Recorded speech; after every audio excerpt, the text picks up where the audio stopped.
yung population ng mga bata. So, tuwan-tuwa po yung mga economic sector dahil kasi meron silang additional volumes of consumers na magkakaroon po ng consumers confidence para po magkaroon po ng tinatawag sa staycation, sa restaurant, makain po ang buong pamilya.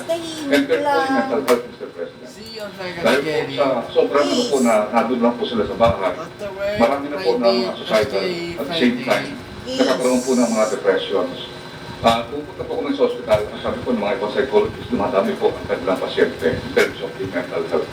So ito pong vaccination po natin napaka-importante. At ito po, mga hospital po nito, lahat po kadalasan po nito, mahusay po ang kanilang pamamaraan sa care ng mga bata. Based po sa research din po ng UP at saka po ng US, for every 5 serious cases, isa po doon ang bata. Dahil na po ang laban po ngayon are unvaccinated. Meaning, dahil marami na po na-vaccinate na mga seniors, ang talagang magiging target ngayon ng COVID ay yung mga unvaccinated. So ito po ang po natin na gusto natin maprotektahan ang mga bata. So ang roll up po natin mangyayari po muna, Mr. President, para sigurado 15 to 17 years old. And then after that, yung 12 to 14 years old. Kaya po tinatawag natin incremental po. Next slide please. And then after that, October 22, yung phase 2, yung second phase, yung all MUs NCR, makakaroon po tayo sila ng tinatawag ng mini rollout at the same time. So dito po, meron kaming pinili na 6 na city, but sabi po ng NCR po, they are already prepared to have that pilot project in every city. So dito po, tinitingnan po namin na kung sino po ang prepared na LGU to have yung tinatawag natin mini rollout. After we have observed at least 1 week yung yung ating pilot, then we will execute po yung second phase ng October 22. And the third phase will be yung October 29. Pwede po natin i-vaccinate na po yung buong NCR at saka po yung other areas nearby na meron na pong 50% at least yung A2 vaccinated yung mga seniors. And then later, pwede po natin ito po ang mga regions na mataas na po ang vaccination in terms of yung vaccinations sa A2. So ito po mga region po nito, pwede po tayo magkaroon din ng tinatawag natin mini rollout, yung PAR, Region 1, Region 2, Region 3, Region 4A, Region 8, at saka Region 10, at saka yung Paraga. Next slide please. So yun po, Mr. President, yun po ang ating pangako sa ating mga mamamayan na talagang hindi po natin iniwanan, pati po yung ating mga kabataan. So ito po, Mr. President, aking report lang po sa inyo. Maraming po salamat. Thank you, Secretary, on this broad report. May I call on Vince, Secretary Diso. Thank you very much, Mayor, Mr. President. While the technical staff is putting up the short presentation, on behalf of the men and women of the Basic Conversion Development Authority, Mr. President, we wanted to, first of all, first thing, please. Yeah. Mr. President, the BCDA has existed for the last 27 years. It was created when the U.S., by virtue of the non-renewal of the Basis Treaty, left, and we were left with several former U.S. military bases.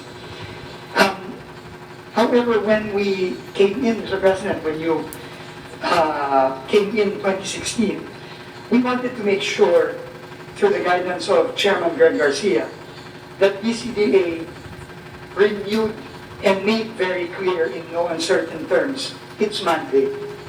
And Chairman Greg Garcia tried to encapsulate in 2 very short lines what BCDA is for and why it was created. And it is really, to put it very simply, Mayor, to help strengthen our armed forces while we build great cities. And this is the mantra that we have tried to live up to, Mr. President, throughout the last 5 years. Next slide, please. Mr. President, we are very proud and happy to report that under your administration, the 5 years of your administration to date, BCDA has already collected a record 48 billion pesos, the highest of any administration since its creation by far. And almost double that of the previous administration. And true to its mandate, Mayor, Mr. President, next slide please. BCDA under your administration has given the highest contribution to the armed forces of the Philippines. Next slide please. 34.2 billion, Mr. President, out of the 48 has gone to the armed forces of the Philippines. This is by far the highest ever, even eclipsing, Mr. President, the contributions to the AFP from 1993 to 2010. And this by itself already represents 52% of the total contributions of the BCDA since its inception 27 years ago, only in the 5 years of your administration.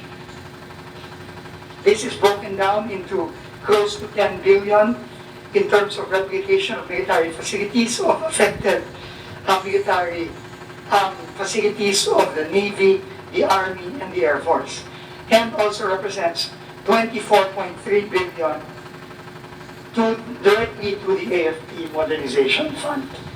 Next slide, please. Apart from this, Mr. President, is building great cities. With building on the success of Fort Bonifacio and the former portions of Villamar Base, BCDA under your administration focused on Clark after years of neglect. And Mr. President, we are very proud to report that Phase 1 of New Clark City, as you can see, is already completed. Next slide, please. And these are just examples of the iconic structures that have been built during the first half of your administration. This is the Aquatic Center, Mr. President, the Israeli training team, the Israeli swimming team for the